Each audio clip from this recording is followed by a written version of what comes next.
आज हम लेकर आए हैं उत्तराखंड के दिन भर की बड़ी खबरें। उत्तराखंड में कोरोना मरीजों की संख्या लगातार बढ़ती जा रही है। मामला 3686 पहुंच गया, वहीं 50 लोगों की मौत हो गई है।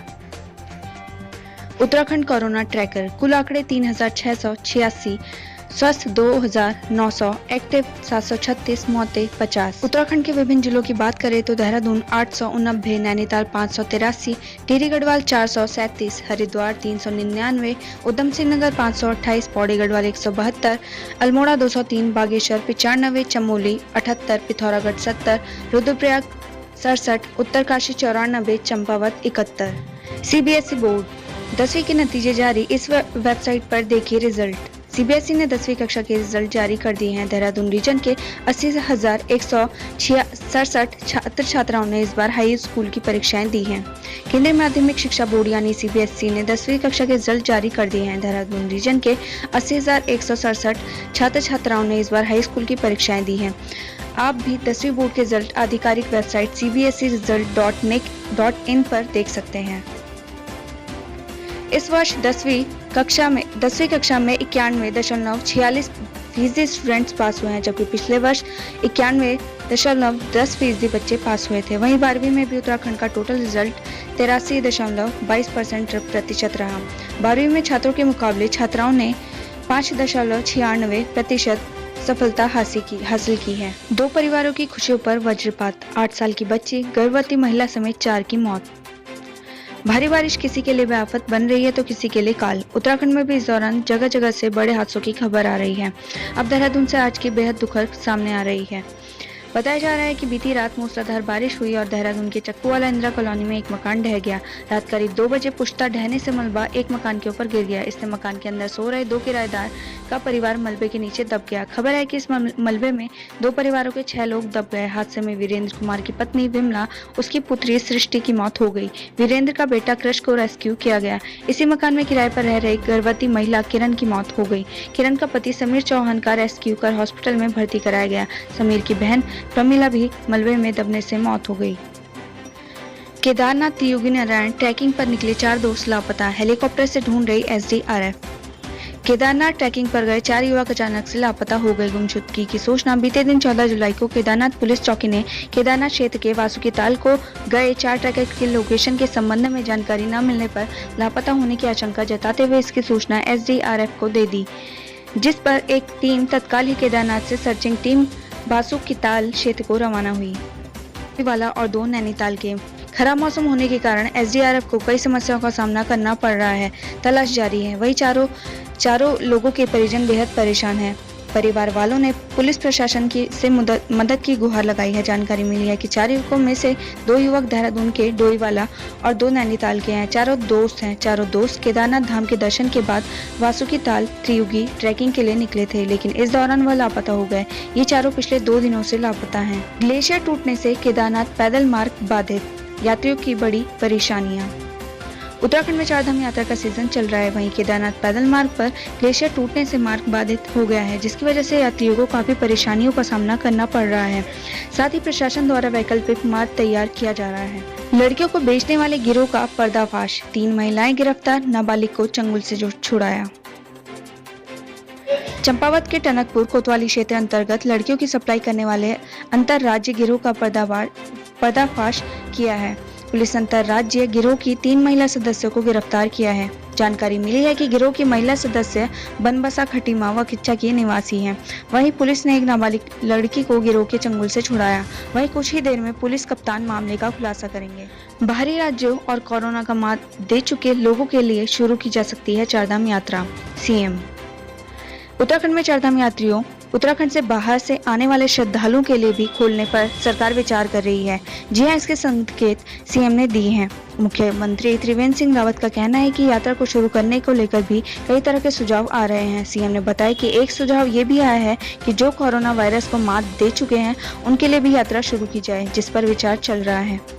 मुख्यमंत्री का कहना है कि जिसके अंदर कोरोना वायरस होने के चलते एंटीबॉडी डेवलप हो चुकी है, उन्हें यात्रा कराने के लिए विचार किया जा रहा है। इसलिए सोच विचार कर इस पर निर्णय लिया जाएगा। वहीं हरिद्वार में महिला की मौत पर परिजनों ने हॉस्पिटल में किया हंगामा, लगाए ये आरोप। लाख कोशिशों के बावजूद निजी अस्पतालों की मनमानी रुकने का नाम नहीं ले रही है। हरिद्वार के लक्सर रोड स्थित मैक्सवेल हॉस्पिटल में कुछ ऐसा ही मामला सामने आया है, जहां इलाज के दौरान एक महिला की मौत हो गई, जिसके बाद परिजनों ने अस्पताल में जमकर बवाल काटा। परिजनों का आरोप है कि अस्पताल प्रशासन ने मौत हो जाने के बावजूद भी पैसे हटने का षड्यंत्र रचाया है। परिजनों का कहना है कि महिला की मौत हो जाने के बावजूद भी उसे वेंटिलेटर पर रखा गया ताकि परिजनों से रुपए ऐंठे जाएं। कैबिनेट मंत्री हरक सिंह रावत ने 300 श्रमिकों को बांटी साइकिल और राशन किट।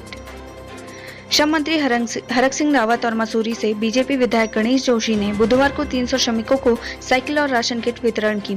इस दौरान विधायक जोशी ने मंत्री से अनुरोध किया कि श्रम कार्ड बनाने की प्रक्रिया को CSC केंद्रों के माध्यम से जल्द प्रारंभ किया जाए। डिजिटल हुआ शहरी विकास निदेशालय, एक जगह पर मिलेगी कई सेवाएं। उत्तराखंड सरकार ने सचिवालय के कामकाज को ई-ऑफिस से जोड़ने के बाद अब राज्य के शहरी विकास निदेशालय को भी ई-ऑफिस में परिवर्तित कर दिया है। सीएम त्रिवेंद्र सिंह रावत ने बटन दबाकर ई-ऑफिस का शुभारंभ किया। शहरी विकास निदेशालय ई-ऑफिस के रूप में परिवर्तित होने वाला राज्य का पहला निदेशालय है, जहां सभी कामकाज डिजिटली होंगे। गन्ना किसानों ने की बकाया भुगतान की मांग, पड़ रहा आर्थिकी पर असर। गणेश उपाध्याय ने राज्य सरकार पर निशाना साधते हुए कहा कि वर्तमान सत्र में गन्ना भुगतान का 570 करोड़ रुपए बकाया है, लेकिन सरकार भी भुगतान नहीं करा पा रही है। साप्ताहिक बंदी पर पालिका प्रशासन ने खटीमा बाजार को किया सैनिटाइज। उधम सिंह नगर में कोरोना के बढ़ते मामले में बाजपुर, काशीपुर और रुद्रपुर में पूर्ण लॉकडाउन है। वहीं खटीमा में साप्ताहिक बंदी के दौरान खटीमा बाजार को सैनिटाइज किया गया। बारिश से राजधानी की सड़कें तालाब में हुई तब्दील, बड़ी लोगों की मुश्किलें। मानसून की बारिश देहरादून वासियों के लिए आफत बनकर आई है। दोपहर बाद से देहरादून के विभिन्न इलाकों में तेज बारिश हुई, जिसकी वजह से शहर की कई सड़कें तालाब बन गई। देहरादून का दिल कहे जाने वाले घंटाघर और आसपास के चौराहे बारिश के चलते तालाब में तब्दील हो गए। जलभराव के चलते रोड पर गाड़ियां रेंगने लगी, जिसकी वजह से कई जगहों पर ट्रैफिक जाम की भी समस्या हो गई। नेपाल में जी न्यूज, आज तक, ABP न्यूज, इंडिया टीवी के प्रसारण पर रोक, अन्य सभी के प्रसारण सुचारू। नेपाल में 4 भारतीय न्यूज चैनलों को छोड़कर दूरदर्शन सहित अन्य सभी चैनलों के प्रसारण पर लगी रोक हट गई है। नेपाल के केबल ऑपरेटरों की काठमांडू में हुई बैठक में सर्वसम्मति से यह निर्णय लिया गया। डिश होम के प्रबंध निदेशक सुदीप आचार्य ने बताया कि शुरुआत में इन 4 समाचार चैनलों का प्रसारण रोक दिया है। उन्होंने बताया कि नेपाल के प्रधानमंत्री KP शर्मा ओली के बारे में भ्रामक और आपत्तिजनक समाचार प्रसारित करने के आरोप में केबल ऑपरेटरों ने जी न्यूज, आज तक, ABP न्यूज, इंडिया टीवी के प्रसारण पर रोक लगा दी थी। उत्तराखंड प्राथमिक शिक्षक भर्ती कोर्ट अपडेट। उत्तराखंड में प्राथमिक शिक्षक भर्ती की सुनवाई लगातार कई दिनों से चल रही है। आज भी उत्तराखंड में प्राथमिक शिक्षक भर्ती की सुनवाई हुई, लेकिन आज भी कोई निर्णय नहीं निकल पाया। अब अगली सुनवाई 16 जुलाई को है। Case details. Next hearing date 16 July 2020. Stage of case. Order on application as defective 237. Quorum 1052. Honorable the Chief Justice Honorable Mr. Justice Ramesh Chandra Kulbe. Bench Single Bench State Uttarakhand District Dehradun. Judicial all sections. Chardham 2020। करीब 19 घंटों से बंद पड़ा है Badrinath highway. यात्री कर रहे मार्ग खुलने का इंतजार। पीपल कोट के भनेर पानी में मलबा आने से मंगलवार दोपहर 3 बजे अवरुद्ध हुआ बद्रीनाथ हाईवे बुधवार की सुबह तक नहीं खुल पाया। बद्रीनाथ हाईवे करीब 19 घंटे से बंद पड़ा है। नेशनल हाईवे की JCB मशीन मार्ग खोलने में लगी है।